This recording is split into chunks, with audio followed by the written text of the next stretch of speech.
So now we're going to go in the house and talk a little bit about community housing and sharing space in a permaculture environment. Here we are, Peanut Butter Palace. I love the way this place is painted and just the decoration here, this mirror kind of mural, and just really nice looking. Tell me, how many people live in this house? 7. 7 people. 7 people. And how many bedrooms is it? Depends on how you define a bedroom. You guys created new bedrooms, right? In a sense, yeah. We did. Yeah. Living spaces. Living spaces are sort of subdivided. Yeah, so I'll take like a larger room and divide it into little living quarters. Yeah. With curtains. Yeah. So there's about 6 living spaces, but it's a 3-bedroom house. Uh-huh. Yeah. So basically, yeah, you have... Oh, it is? No, wait. 1, 2, 3, 4. Yeah, it's like 5 living spaces. And are you renting it, or does someone own it? Yin does own it. Okay. Yeah, we pay rent. rent. Yeah. Uh-huh. So you share the cost of the place. we do. Yes. And how does like the house finances work? Do you just evenly split the bills, or do you have sort of input that you do based on your usage of For things? utilities, we split it. Utilities we split down the middle, and then we have a co-op fee which we pull in for food. So we all put in, close to $100 a month. You share food. Yeah. Food, and then Project the rest goes to projects. Okay. So things like the aquaponics or the pond. Yeah, paying for inputs. Compost. It's also like, Installations. yeah, the savings. You have a savings account. Nice. So any excess we put into the savings account for projects. Yeah. Builds up in there. And then weekly we have a budget for food. Uh-huh. And how do you govern? Do you have just decision making in group, sitting there and talking about stuff? You have meetings? Pretty much. We're like kind of consensus based. Consensus, but yeah. Everyone sort of has to come to we're also like majority vote at the same time. Yeah, it's consensus in most cases, and if you have to break it down to majority, that sometimes ends up happening. That's the result, yeah. Yeah. So. Usually the bigger issues are consensus, where we all have to agree. Yeah. And smaller things we sometimes hash out. Yeah, that makes sense. Rules. Mm-hmm. Yeah, now we're also kind of restructuring the co-op, so we're starting to create like tiers for like membership. People who are invested here more. Exactly. Yeah, and that makes sense. If someone's here for a month, it's like they don't necessarily need to be having the same input on decision making. Exactly. Yeah. And so we're creating that space for people who just maybe want to be more of a observer or like just come to learn. Intern, yeah. Yeah, so right now we have Lewis, who's only gonna be here for 2 months. Uh-huh. He's a perfect example because we Yeah. can only be here for 2 months, but he's interested in permaculture. Yeah. He doesn't have to get super involved, so we're not.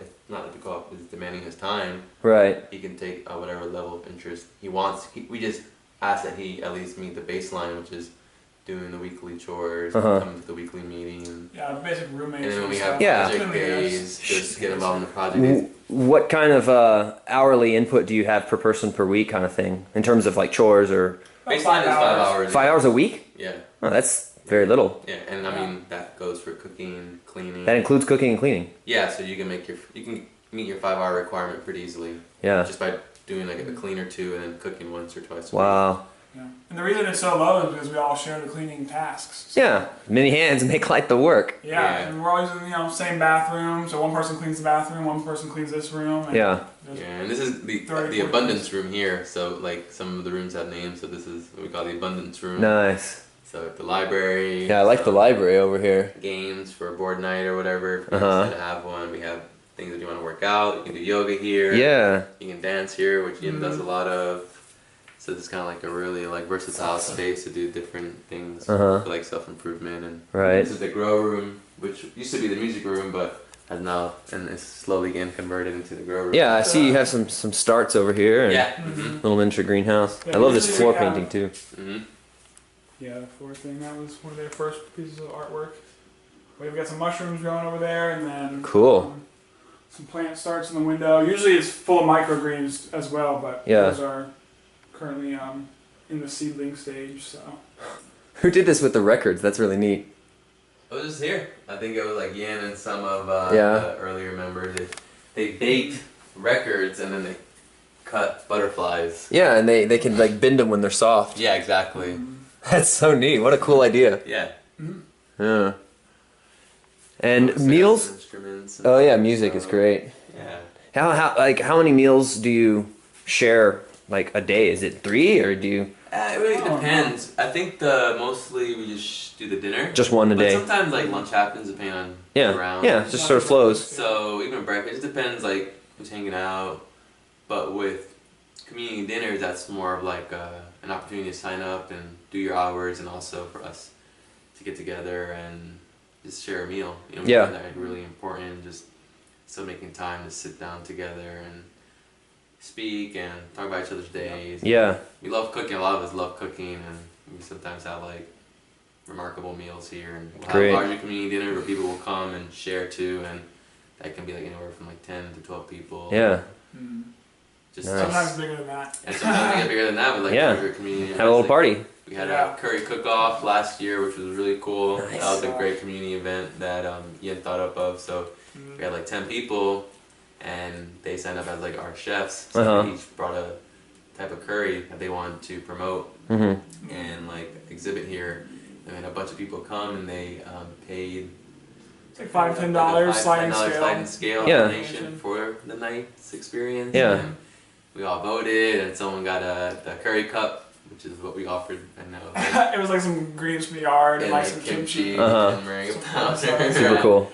But a lot of people like that, and like we had like 60 people come out, and that's a great chance for outreach and education because we get to show people around the yard. Yeah, They get to see what we're doing here in regards to like social permaculture. Yeah. Look at it like that, and nice. just really taking time to build a community and create a space for everyone to connect. Uh-huh. Yeah. All right, cool. Before we finish up, I'd like to find out, or I'd like to ask you about like challenges. Like what, you know, for people who don't know about this way of life and this whole system of living this way, what would you say are some of the things that you all have had to work through, like with each other or with the infrastructure? Well, communication Yeah. is definitely the basis one. for any organization or like community. Yeah, And a lot of, you know, most of the disputes come from a miscommunication, different expectations, mm-hmm. and having to, you know, not be taught about communication, sort of learn at it, like, you hit roadblocks, you hit those miscommunications, and like, how do we correct this? yeah, So just working on communication, and that's where the community dinners come into play. Mm-hmm. Getting together, you know, a couple times a week, just talking, and then yeah, things come up about different projects, and everyone can be on the same page Yeah. about that. So communication is definitely That's a good challenge. Yeah. a big one. yeah. And that's where most people run into the wall is they aren't able to get along with people well enough to live. Because I mean, it's cheaper to live this way, I assume. Mhm. You don't pay as much per person to be here Right. as you would if you rented your own apartment. Way And so you're basically paying you're paying for that with your communication rather than with your dollars. and time. It takes time and it takes effort to listen and Oh yeah. to be present. And to always be sharing space with people. Yeah, You know. yeah. It just takes a shift in how we live. Mm-hmm. Yep.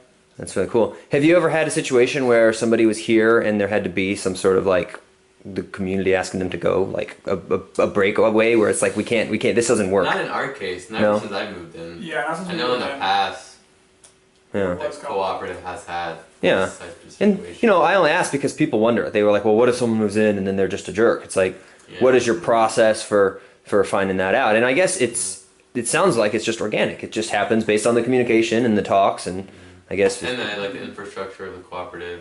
Yeah, it's been changing recently because we've been producing a lot more.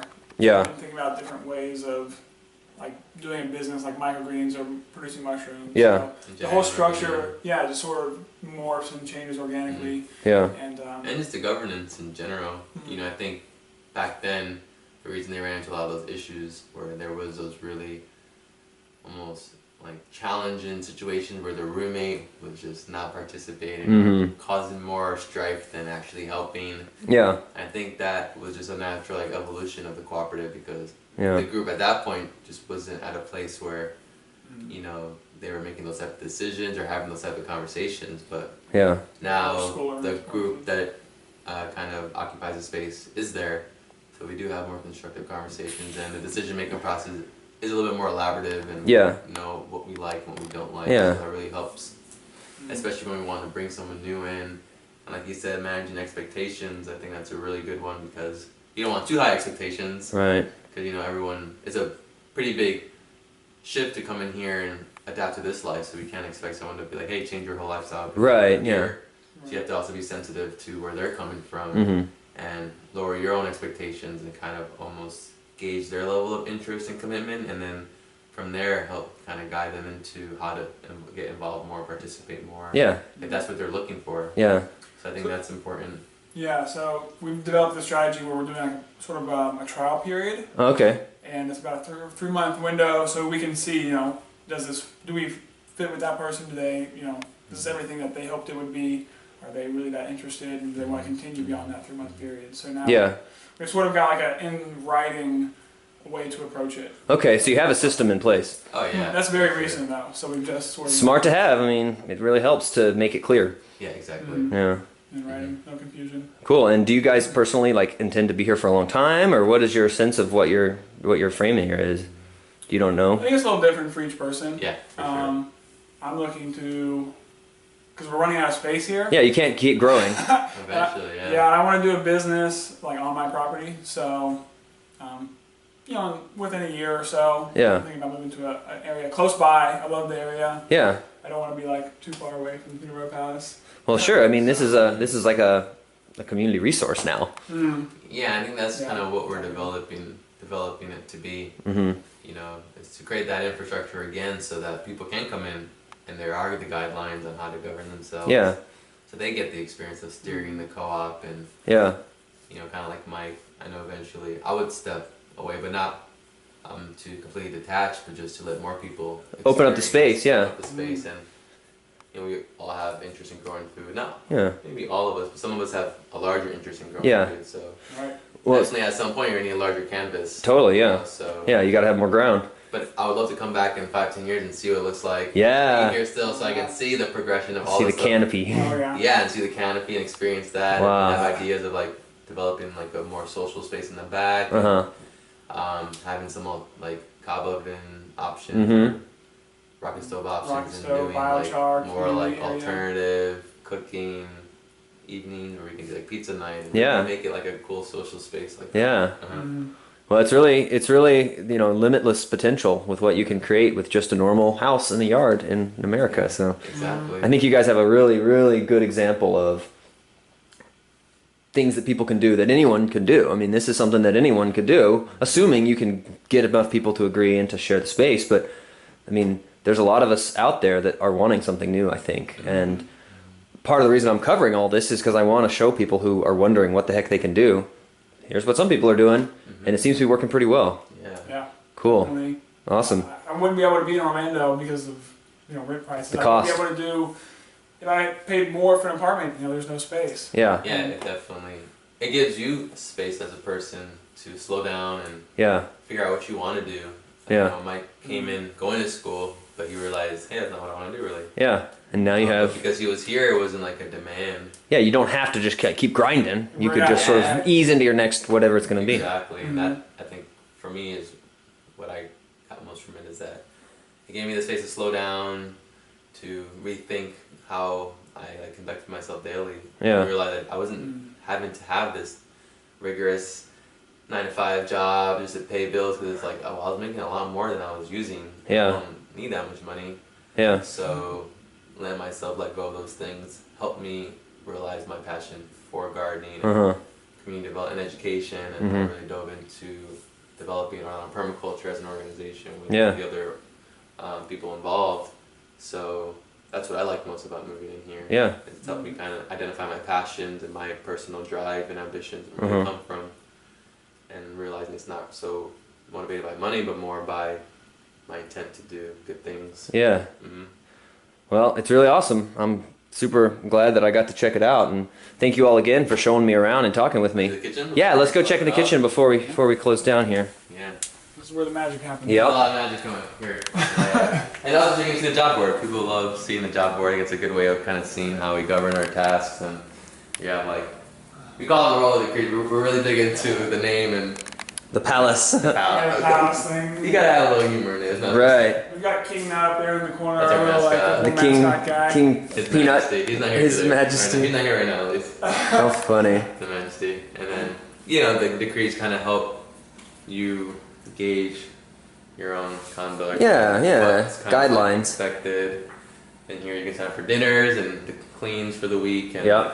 we have an event this Saturday, like a yoga, dance, workshop. Mm-hmm. So still creating space for other people to come in and share their passions with people in the community. Yeah. Mm-hmm. Beautiful. The kitchen's not anything special, it's just a kitchen. But it's a big enough kitchen to work with, though. You have enough space for several people to be in We have here. like workshops here, great Yeah. dinners. We do a lot of fermenting, so we ferment a lot of food. Cool. Kombucha. Yeah. Oh, kombucha, that's good. DIY products. Yeah. I see a Vitamix too. Essential. Oh, Essential for any permaculture project. yeah. And things like that, with a community of 7 people, it becomes actually reasonable to buy. Yeah, you can split the cost of that thing. Reverse osmosis too. Oh, That nice. provides us with clean So you have good water. clean water here? Yeah. Oh, that's great. Mike That's did the great. research, proposed it, and I always thought it was a great idea because I've done my own personal investigation on fluoride. Yeah, you don't want to drink that. Fluorine and Yeah. having clean water. Like Are you on city water here? we are. But that can clean it all up. I can clean it up for And us. Orlando has like super hard water. Uh-huh. So you get all the calcium out. Mm-hmm. Yeah, Yeah, very, Or so- all the... Yeah. yeah. Very nice. Cool. Did you want to see the spaces though? Yeah, we could... So... Just so you can have it, maybe like when you're editing and we're talking about it, if you want to cut to just Yeah, we we can can... take some of the footage of So this is instead of basically having Yeah. everyone having their own bedroom, you can create more living the spaces space with partitions. within a community space. So this is like Yeah. the office, or Yeah. workspace. But then in it we have a living space for Dave, who is a really hard sleeper, so he doesn't get too He doesn't mind them. noise. He doesn't care, You can be yeah. a little social here at late Yeah. night. He's just asked like maybe the light to be turned off at like 11. Yeah. So he has to wake up early for work, and then Yeah. this is actually the master bedroom of the house. So maybe I can get the light on for you. Okay. We took the master bedroom and then we went ahead and sometimes it turns out. It's alright, I can see. Right, there it goes. Oh, there you go. Yeah, and then so the master bedroom was turned into 3 living spaces. 3 spaces, yeah. So I was here when I first moved in, Uh-huh. and Mike moved in here. Yeah, and it's like a 10 by 10. It's enough. It's like it's Yeah. It's enough for the bed. to fit. enough for a bed and your stuff, your clothes, Yeah, yeah. there's some stuff all over. And it's there. funny because when we moved in, these weren't here. It was way different. Oh yeah, they were like those They were fold-out like panels, makeshifts. and I could see over them all. So I would be in here Oh like, yeah, you're so- tall, I'd so be here like kind of changing them. You just see Mike walk like, oh, I'd be like, well, y'all fixed it up, made it a little solution. yeah. This was A little one more of the first private. projects I did. I threw these up. I was like, I can't do that. I need Yeah. need a little more A little bit more. closure visually. Yeah. I ended up really creating the feel that hey, this is my space. yeah. And people don't have to look in, and they can't look in. So if I do need that privacy, I can just Yeah. come close my curtains. And noise-wise, you won't be isolating the noise, but you can at least isolate yourself from the community if you need that, Visually. Yeah. which is Yeah. good because you don't always want to be around people. No, it's nice to have your own private space, Yeah. and that's something a lot of people that think about living communally get concerned about. They're like, "Oh, I need my private space," and I personally advocate that people do need that, and we ought to have some space that's ours. It just doesn't need to be huge. Exactly. You don't yeah. need a whole house to yourself. Yeah. And, Have a little. I was talking about this last night with Matt about when you're like, I have a family, and when you have a family, you need your own space, you need your own kitchen because it's a whirlwind of chaos and energy, and it's for other people's sake more than for ours. It's like we don't want our kids to be all over everybody else's space because they're just everywhere, and so it's a little different when you start bringing families into the mix. But even then, you could have. I like the idea of having like community infrastructure with small family living spaces around it. So we have our own private space, maybe even our own kitchen, but there's also a big community kitchen where we share meals at least once a day or several times a week. And there's just a balance, and it's different strokes for every person. So it's we all have to kind of find our equilibrium there. Yeah, like if this room was just, it was just all these were down, this could be like a family space. Yeah. At that point, you could put a desk in there, some place to sit Yeah. and chill in this room. Yeah. Have other couples down the way and Right. kitchens And like that. it's actually, if you have if everyone has families, it's easier. It's when people who don't have kids are around people with kids, the kids get on people's nerves. And they mess with people's stuff. And when you have your own kids, it's like you understand. It's like, oh, well, they're kids, right? Yeah. They're gonna color on the walls. They're gonna be loud. They're gonna break things sometimes, and you have to deal with it. And so Yeah. having communities that are mixed with young people, with older folks, retired folks, and families with kids and everything, I think it's real important to have. But you have to logistically design it to where everyone has the space they need, and it flows well. Yeah, yeah, it definitely adds different elements. Whereas here we're all the same age, no kids. Yeah. Yeah. Makes it a little easier to share space. Exactly. Yeah. Yeah. Same interest. Totally trying to target the millennial group. Yeah. I think that's a big thing. Yeah, well, and that's important because I mean, Yeah. this is the future here. We're going to inherit this whole world someday. Not us, that's our children's. Yeah, eventually they will. They But will inherit. at this point, at some point, we're going to be the ones making the policy. Right now, we're still kind of following the previous generation's lead with how the world is governed, and so for more people our age to start learning these ways will help us to govern the place better in the future. Yeah, I agree with that. Yeah, cool. All right, well, thanks, guys. I think that's it. Yeah. Yep. All right.